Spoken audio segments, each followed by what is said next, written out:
भगवान् पिता रात्रिः शरदोत्फुल्लमल्लिका वीक्षरन्तुं मनश्चक्रे योग मायामुपाश्रिता। जब रास की इच्छा हुई तो योग माया का आह्वान किया। रास क्या है? शरद पूर्णिमा महाराज, अभी इससे पहले कुछ दिन पूर्व गुरु पूर्णिमा हो चुकी है। अब गुरु पूर्णिमा को भी बहुत ध्यान से समझना चाहिए। समझने का विषय है, क्योंकि लोग उस चल तो देते हैं पर ये नहीं सोचते ये धर्म तो करने जा रहे हैं, लेकिन ये वास्तव में धर्म हो रहा है कि अपराध हो रहा है हमसे, ये नहीं सोचते हैं। अपनी सेखी बघारने के लिए कई लोग तो ये कर देते हैं। एक अभी गुरु पूर्णिमा पे कई ऐसे चेहरे आए सामने जो पहले से ही गुरु किए हुए हैं किसी को गुरु, जिनका गुरु सन्यासी है पहले से, और फिर यहां आ गए दूसरे किसी महापुरुष के चरणों में बैठकर, हाँ महाराज हम अभी तक हमारा कोई गुरु, उसको भी गुरु बना लिया। अब दो गुरु बना लिए। धर्म में अपराध है ये। किसी विद्वान के पास बैठ करके चर्चा करना इस विषय पे, वो बताएगा ढंग से। फिर ऐसा नहीं करना चाहिए। दो गुरु। दीक्षा गुरु सिर्फ एक होता है जीवन में, शिक्षा गुरु अनेक हो सकते हैं। जो जिस विषय की शिक्षा दे वो गुरु हो गया। शिक्षा गुरु तो अनेक हो सकते हैं, लेकिन दीक्षा गुरु सिर्फ एक ही होता है। लेकिन यहाँ गुरु पूर्णिमा को तमाम दीक्षा ले लेते हैं। पहले से किसी को गुरु बनाया, साल 2 साल 3 साल चलाया, नहीं चला, बात नहीं बनी, कारोबार नहीं चला, व्यापार नहीं चला, या अपना समाज में पद बढ़ाने के लिए, प्रतिष्ठा बढ़ाने के लिए वो गुरु की प्रतिष्ठा बहुत है तो उसके पास पहुंच गए, उसको गुरु बना लिया। इससे क्या होता है, आप खुद तो भ्रमित हो ही रहे हैं अपने पथ से, उस महापुरुष को भी भ्रमित करके आप अपराध कर रहे हैं। ये भ्रमित करना ही है कि पहले तुम गुरु बना चुके हो, फिर आते हो दूसरा गुरु बनाते हो। ये भ्रमित करना है, तो ये अपराध है। इन अपराधों से बचना चाहिए। इससे कोई लाभ नहीं होने वाला। अभी गुरु पूर्णिमा निकली है, इसलिए याद आ गई वो गुरु पूर्णिमा। ये शरद ऋतु की पूर्णिमा, शरद पूर्णिमा, शरदोत्फुल्ल मल्लिका। भगवान की इच्छा हुई रास करने की। रास है क्या? रास क्या है? रास कोई नाच गाना नहीं है कि थोड़ा नाच लिए, गा लिए, हो गया रास। ऐसा नहीं है। रास तो जीव और ब्रह्म का मिलन है। ब्रह्म और जीव का मिलन ही रास कहलाता है। ब्रह्म ठाकुर जी हैं, जीव गोपियां हैं। रास से पूर्व 3 लीलाएं हुई, ध्यान दिया जाए तो। माखन चोरी लीला, फिर गोवर्धन धारण लीला, फिर चीर हरण लीला। अगर ये तीनों लीलाएं नहीं होती तो रास संपन्न नहीं हो पाता। इसलिए ये तीनों लीलाओं की बड़ी भूमिका है रास में। सबसे पहले माखन चोरी लीला। माखन क्या है? ठाकुर जी के घर खुद ही इतना, नंद बाबा के घर माखन हो रहा है, उन्हें चुराने की क्या जरूरत है? पर खा आकाश वृत्तिवान शब्द। अगर माखन में से खा निकाल दो तो मन बचा। ठाकुर जी गोपियों के मन को चुराने जाते हैं, चित्त को चुराने जाते हैं। उनके चित्त को हर लिया, इसीलिए इनका नाम चित्त चोर पड़ा। वो माखन चुराने खाने वाला नहीं, ये मन चुराने जाते हैं गोपियों का। अपने भक्तों के मन को हरण करने वाले हैं। इसलिए कृष्ण ये आकर्षण कर, इनका बड़ा आकर्षण है। आकर्षित करते हैं किसी को भी अपनी ओर, बड़ी जल्दी शीघ्र ही आकर्षित कर लेते हैं यदि उस पर प्रसन्न हो जाए। तो गोपियों के चित्त को चुराने वाले, मन को चुराने वाले। प्रथम लीला माखन चोरी, मन चुराया। द्वितीय लीला गोवर्धन धारण, अर्थात समस्त इंद्रियों से ऊपर उठ जाना। गोवर्धन, गो माने इंद्री, वर्धन माने उठ जाना, और ऊपर। समस्त इंद्रियों से जब ऊपर उठ गई गोपियां, वहां तक ले आए। पहले तो मन चुराया, फिर इंद्रियों से ऊपर उठाया, गोवर्धन हुआ।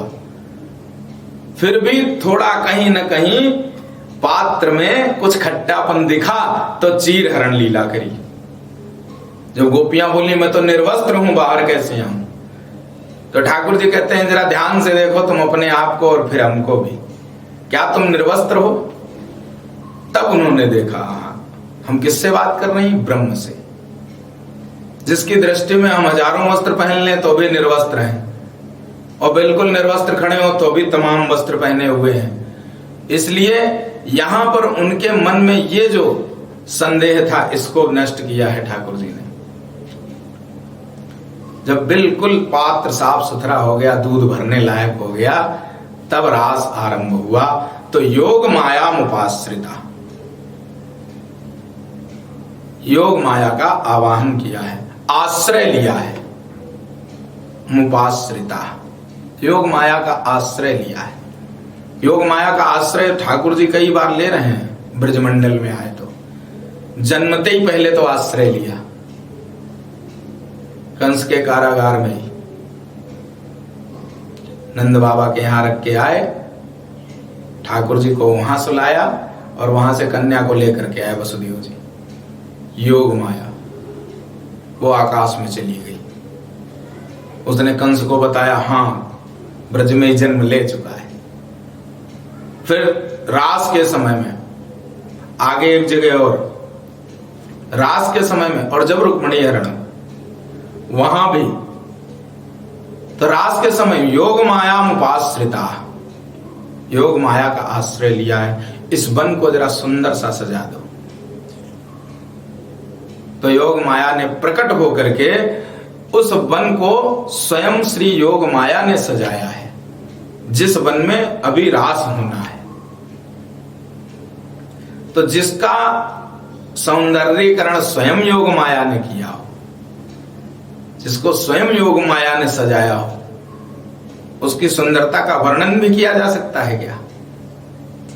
यहां तो जरा सा कोई मंडप बनाने वाला जरा सा सजा देता है तो ऐसा सुंदर दिखता हो, कितनी सराहना करते हैं महाराज, बड़ा सुंदर था, बड़ा सुंदर था। तो जिसको स्वयं योग माया ने सजाया हो उसका तो वर्णन ही कैसे किया जा सकता है।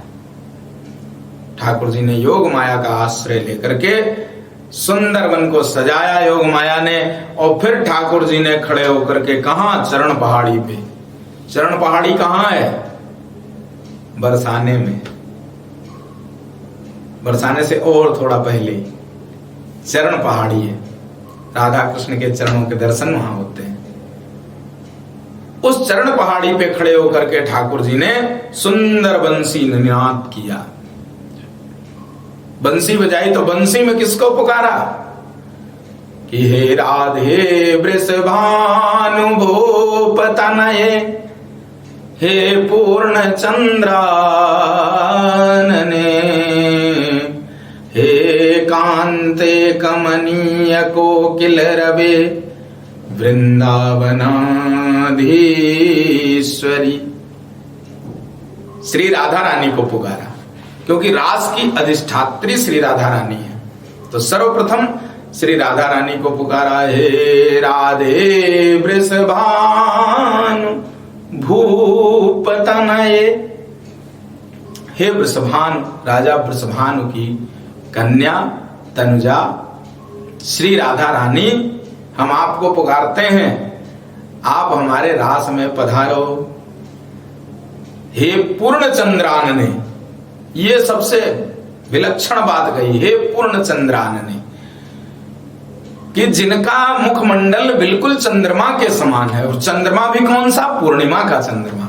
जिनका मुखमंडल बिल्कुल पूर्णिमा के चंद्रमा के समान है, मैं उन राधा रानी को बुलाता हूं, उनका आवाहन करता हूं। स्वयं ठाकुर जी कह रहे हैं बंसी में, हे राधे वृषभानु भूप तनये, हे पूर्ण चंद्रानने,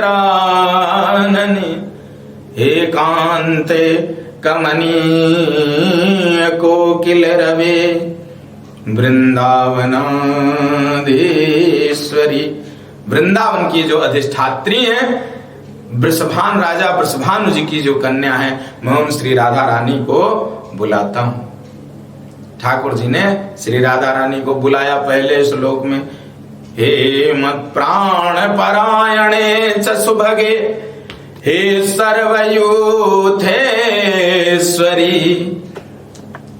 सभी गोपियों की, गोपांगनाओं की,